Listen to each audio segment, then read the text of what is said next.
Today's morning devotional. The Atonement, our foundation of peace. Peace I leave with you, my peace I give unto you, not as the world giveth, give I unto you. Let not your heart be troubled, neither let it be afraid. John chapter 14 verse 27. Jesus says, My peace I give unto you, not as the world giveth, give I unto you. Let not your heart be troubled, neither let it be afraid. The peace spoken of by the great teacher is larger and fuller than we have imagined.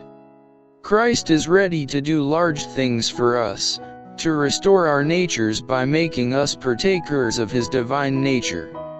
He waits to link our hearts with His heart of infinite love, in order that we may be fully reconciled to God, but it is our privilege to understand that God loves us as He loves His Son. When we believe in Christ as our personal Savior, the peace of Christ is ours. The reconciliation provided for us in the atonement of Christ is the foundation of our peace, but gloomy feelings are no evidence that the promises of God are of no effect. You look at your feelings, and because your outlook is not all brightness, you begin to draw more closely the garment of heaviness about your soul.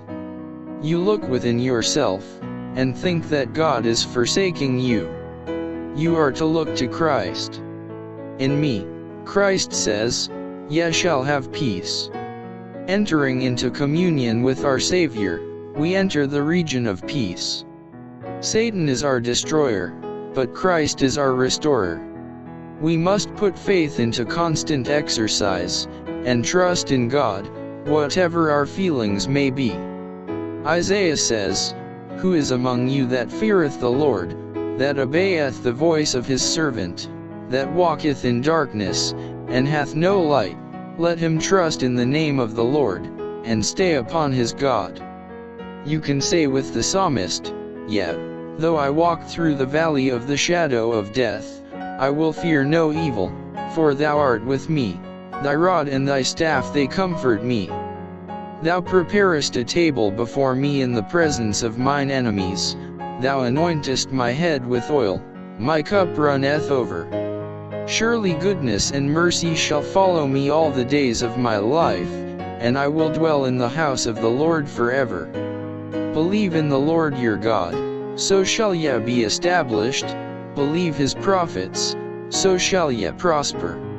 And when he had consulted with the people, he appointed singers unto the Lord, and that should praise the beauty of holiness, as they went out before the army, and to say, Praise the Lord, for his mercy endureth forever. And when they began to sing and to praise, the Lord sent ambushments against the children of Ammon, Moab, and Mount Seir, which were come against Judah, and they were smitten. Unto you therefore which believe he is precious. Consider the fact that the Lord has given his only begotten Son, that whosoever believeth in him should not perish, but have everlasting life.